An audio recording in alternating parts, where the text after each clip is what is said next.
What was that? Mountain lion?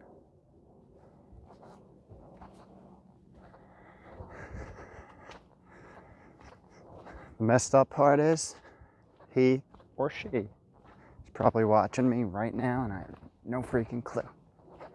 Huh? Maybe I should run. Guys, what is up? Welcome back to another week of How to Health. This week we have a very special edition. It is the second episode, second edition, whatever you want to call it, of nature therapy. And it happens to be that every time I'm out on the West Coast, I make a nature therapy edition. And I don't know why, because there's a lot of good nature out on the East Coast. Oh well. So today we're going to talk about this thing, the Centenarian Olympics. What the hell it is and why you should be training for it. But we're not going to do it here because this is like, I hate hotel rooms. We're going to go to the Santa Monica Mountains, pick a nice trail, about a 7-miler, about 1,000 feet in elevation, and we're going to go hike and talk, and maybe drive and talk a little bit. But first, before we get there, the Centenarian Olympics are essentially games that only one person's going to participate in, and that is you. And this savvy idea was created by longevity guru Peter Attia. And essentially it's based off picking a list of activities that you would like to do when you are 100 years old, and reverse engineering what you have to do at each and every stage in your life to be prepared to be able to do these activities when you're 100. It's basically the plan for longevity. What you're going to do to make sure that you are healthy and doing exactly what you want to do at 100 years old and even beyond. I love the idea.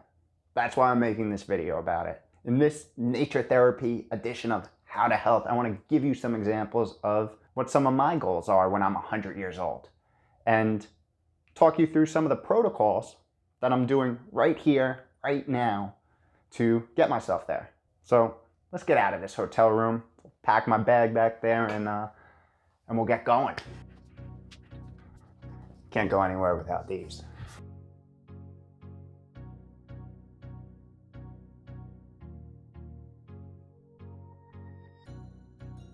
Let's go.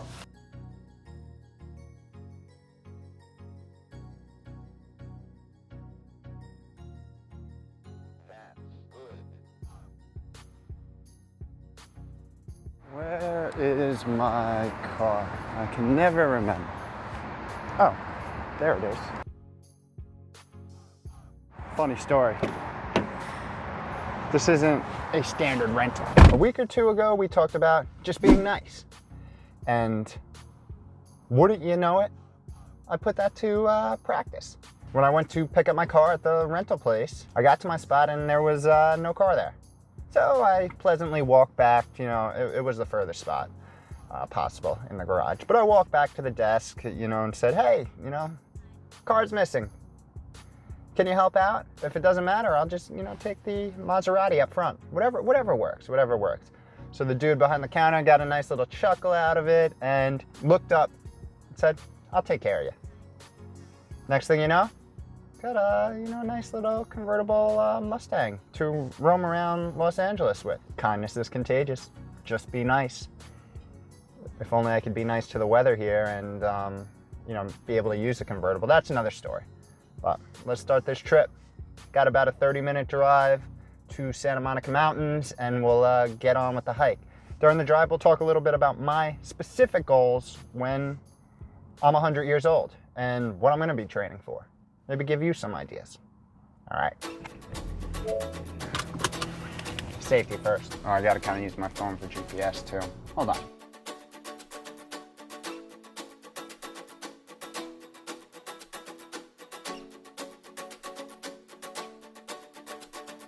So we're on our way. Let's get a little hiking. The weather's actually looking like it might clear up a little bit, but who the hell knows? As long as it doesn't rain, like downpouringly, that's a word. But I've been thinking about this for a couple of weeks. Centenarian Olympics, what do I want to do? The concept that Peter Attia put together is really smart. I mean, he's an engineer. He's a doctor and an engineer. So when you think about it, here's your goal. X amount of years in the future. How do I get there? What do I need to do to accomplish this goal and live the life that I want to live when I'm, this age? And I think everyone would agree, 100 years of healthy life is about as best as you're going to get it. There aren't a ton of centenarians out there in general, but there really aren't a ton of really healthy centenarians. So when I've been thinking about it and I've kind of been reflecting on what I want to do when I'm 100 years old, and that's 71 years essentially in the future, what do I have to start doing today? What do I have to start doing when I'm like 40, 50, 60? What benchmarks do I need to set for myself to be able to accomplish what I want to accomplish? So first, it really starts with setting your goals. So what do you want to do? And when I think about it, and I started putting pen to paper or fingers to keyboard, phone keyboard from this matter, I decided, hey, I want to be able to go outside. I want to do what I'm actually going to do right now. I want to be able to go out in nature. I want to be able to hike. I want to be able to go to the beach. I want to be able to walk on the beach. I like to surf, but I don't know. I'd like to be able to surf, hell. Who knows if that would be a possibility at 100? It's lofty goals, but I'm down for it. I want to be able to play with my great-grandkids, because that's almost, where we'll be at that time.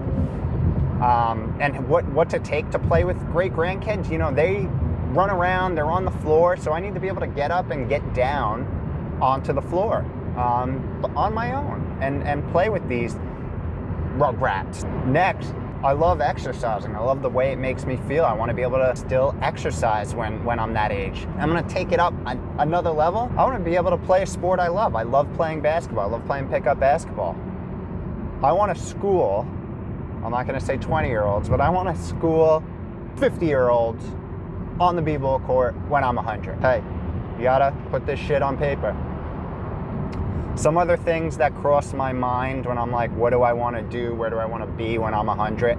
As people age, they become very dependent on other people to take care of them. It becomes a burden on the family unless they can afford to get help. I specifically, I want to be living on my own. I want to be living without any burden on my family. I want to be living without any assisted needs, living freely, doing what I want. Hell, if we're still driving cars there, I would like to drive. Why not? One of the things that I've really been picking up lately is doing a little gardening, getting out and growing my own food, and that's something I'm definitely going to want to continue as I go through my life. And, gardening isn't the easiest. It's a lot of manual work, so you have to be bending, you have to be crouching, you have to be digging, and that's a goal. I want to be able to grow my own food, take care of the garden at 100, and stay active that way.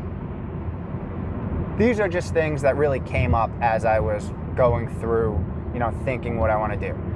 I got 71 years until I get there. I'm sure a ton of more things are going to pop up. I'm expecting a ton of more things to pop up. And that's going to be exciting, things I want to add to the list that become priorities. I'd say it's a working list. It's a working list, but these are the kind of things that, at least in my perspective, that I'm planning on preparing for. And I'd say, hey, why don't you take some time and reflect on what you want to do? Because we're all in a lot more control than we think. And the lifestyle that we choose to live and the actions we take will play a huge part in getting us to where we want to go. So there's one more thing I want to tell you about, so you can watch out for me here. There was a little news flash as I was in the gym. I'm not a news guy, but I saw it come up on the screen. Seems to be a mountain lion roaming around. So just in case this turns into a mountain lion fight, I just want to make you aware that we might pivot a little bit here. Anyway, let me get to the mountain, and while I'm getting there, why don't you think about, a little bit of what you want to do when you're 100. Catch you there.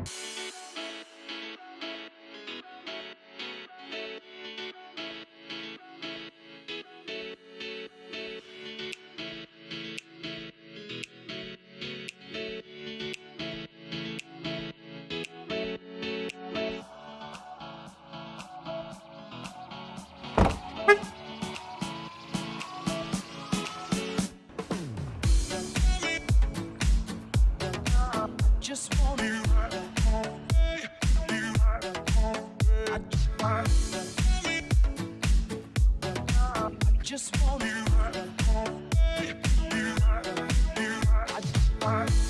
right off the bat, the like smell the flowers and the birds. Oh yeah, remember the mountain lion. Look out for me. This is what I want to do when I'm 100. Shit like this. I almost feel like I'm in the Hobbit right now, like the mythical trail, all these colors. It's beautiful. I'm used to seeing like dead stuff now on the East Coast. Everything's dying. Still nice here, weather-wise. Dope tree. We got about 7 miles, I think total about 1,000 feet in elevation, not too bad. It's the exercise for the day. Little active recovery day. Talk about getting to 100, that kind of stuff. Look at this, hold on. I believe this is only the beginning of the views. I wish you guys could smell all this. The flowers and the scent, unreal. All right, so since we're on the trail and we're getting up and we have a couple of minutes to chat, let's talk about the different protocols, AKA the plan to get me to those goals, or those goals thus far. So first, I have that goal to be mobile, to be able to exercise, to be able to play with my great grandkids. How do we get there? Look at this. Hopefully the phone doesn't drop. So some things that I do today at age 29 is every morning, do a little yoga, do about 20-25 minutes of a yoga flow, work on mobility, work on flexibility. Those are two of the keys to longevity right there. Being able to move freely. I compound that with a strength protocol. As you probably know by now, I like to swing a lot of kettlebells, working on some core movements, the hip hinges, things that I'm gonna need to reach those goals when I'm 100. I like circuit training because it combines both strength and cardiovascular into one, very focused 30 minutes, and I could be on with my day. All you need is 30 focused minutes a day. You can set yourself up for a ton of success. Getting a little elevation here, I like it. Like I said in the car, one of my goals is to play sports I love. I also play basketball once a week. Again, I take it as kind of an active recovery day, and it also works a lot of muscles you tend to forget about if you're not doing some sort of activity that requires a lot of planting and cutting real fast. Also great for cardiovascular. I see some poop. I don't believe it's human poop. And you know what? I'm gonna choose not to show you, for your sake. Or what do they call it? Scat. I see some scat. View update.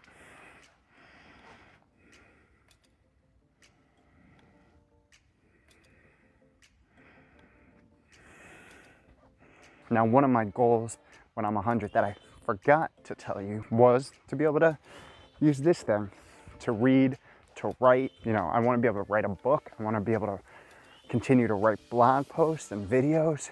I need to be there up here. So one of the protocols that I've implemented, daily protocols that I've implemented, is a mental health routine. And that's focused around meditation and mindfulness, because the research continues to flood out how powerful it is to spend a couple of minutes, step back from your daily crazy life and reflect a little bit, to cancel out everything that's going on up here and just relax. It's super duper awesome for stress management. And as we know from several other stress videos, that stress has the capability to compound and accelerate modern disease. It might not exactly cause it, but it will make whatever's brewing inside a lot worse if you are battling with chronic stress. Low dose chronic stress, that's gonna amplify anything and everything that could go wrong in your body. So it is a great stress management routine as well as a mental health routine. And all it takes is 10 minutes a day. And it literally makes it, once I started meditating, I literally noticed the difference. When something agitates me, I don't let it overcome me. I'm able to step back and realize that it's actually happening. And most of the time I can intervene, but sometimes, you know, you get beaten, and that's the learning process. But every time that you realize and intervene, that is a win. Oh yeah, and we can't forget that our thoughts, literally, this is a cool rock to sit on. If I was 10 years younger, I'd know what I'd do over there. Plank on it. And we can't forget that our thoughts alone can change our entire biochemistry at any moment. So being able to realize when you're letting negativity creep in can make all the difference, especially over something like a 70-year time frame, right? For me personally, meditation has helped with that. Moving on the list, one of the goals I said I want to do a little garden. And that's for a couple of reasons. One, you get a little exercise in, you know. That's why as part of my protocol, I'm working on mobility, strength, and all that stuff so I can garden when I'm 100, but also you grow your own food. You grow your own food and it's sustainable. And being able to garden helps one of my other protocols, which is following a plant-based lifestyle. Now, this is for a number of reasons, specifically the fact that real whole foods, AKA plants, are packed with fiber and anti-inflammatory compounds. So you get a dual effect here. You fill up on dietary fiber, which your microbes love. And we all know that happy microbes equals happy humans. And then you get the anti-inflammatory effect of the compounds that are naturally in plants that help you fight that chronic inflammation and are a huge, huge, huge longevity booster. Now I'm gonna pause because this rock is dope. Right? Looks like a little rock staircase too. Now the last two things that I would say I'm really focusing in on from a protocol standpoint, day-to-day standpoint, I know it might sound like a lot, but it works, and you gotta fit things in. Don't go, you know, jump in right away. Take your time, work things in that align with your goals. So I'm a big fasting proponent, has a ton of benefits. I'm not gonna go through them here. I have a ton of videos on fasting. You can see them in the links below. Also have a playlist on it, so take a look. But I do mess around with a number of different fasting protocols. Every day I eat, I'm on an 18-6 intermittent fasting protocol, which means I eat in a 6-hour window and fast for 18 hours on a daily basis. But more recently, I've been messing around with alternate day fasting, which has wielded some really, you know, super interesting results. Again, you can see why in the videos. And I do throw in a prolonged fast twice a year as of now. So that is a 7-day water-only fast. There are a ton of benefits. That's something that I've seen a ton of results from in a lot of different ways. Primarily the reason I do it is to sustain and increase cellular and metabolic health. It means a lot of different things. Check out the other videos. And lastly, focusing in on our natural biological cues and circadian rhythms. Circadian rhythms, as we talked about, are our natural sleep-wake cycles. Implementing a routine that will align you as close as possible to these natural biological sleep-wake cycles can provide a ton of benefits. The big one here is sleep. So having a proper sleep routine can make all the difference, getting up and going to bed at the same time. Another one is getting your light in the morning. Sunlight is a natural cue to so many good biological things. Yet we spend most of our time indoors. So getting outside, getting in nature does your body a hell of a lot of wonders. That's why I want to continue to do it when I'm 100 years old. And the way you continue to do something is you build the habits early and let them and consistency take you there. So those are like the protocols that I've implemented thus far.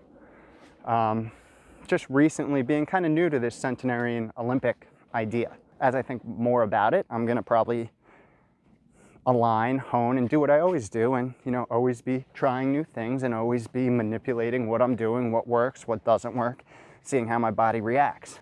I'm not saying that's something that has to be done. If you find something that works, stick with it. But I like to conduct some N-of-1 experimentation. All up to you. All right, let's get some hiking done and we'll reconvene in a little bit. Come on, it's beautiful out here. Take advantage of it.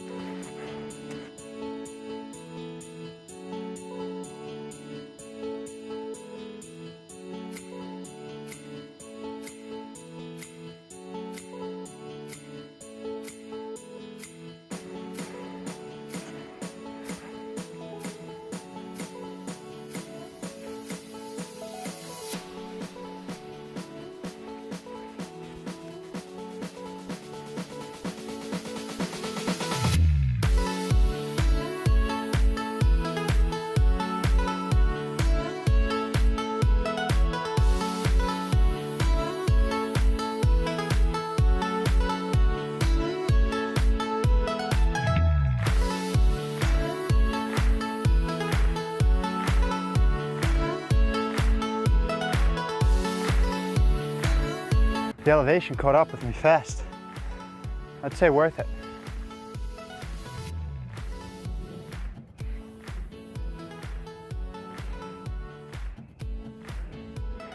So when it comes down to it, right here, right now is the perfect time to start training for these Olympics. No matter how old, young, healthy, unhealthy you are, there's a good chance you still have a tad bit of time before you reach 100. I hope going through some of my protocols and my thoughts, helped you, hopefully craft your own. But when it comes down to it, it's all about doing. It's putting these thoughts, ideas into motion. And every single small step can make the biggest difference. So I urge you, get started. Get going on something. Unless, of course, you're already 100. And in that case, if you're watching this, comprehending this, and somewhat active, I think you've won the Olympics. For the rest of you, get going.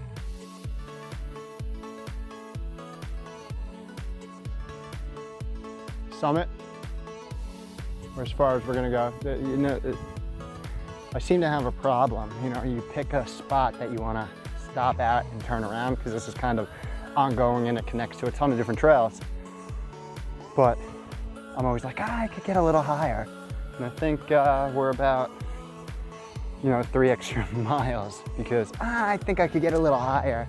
So we're turning around. Probably got like 7 down, so you can't beat these freaking views. Nature therapy at its finest. Oh baby, nothing like it.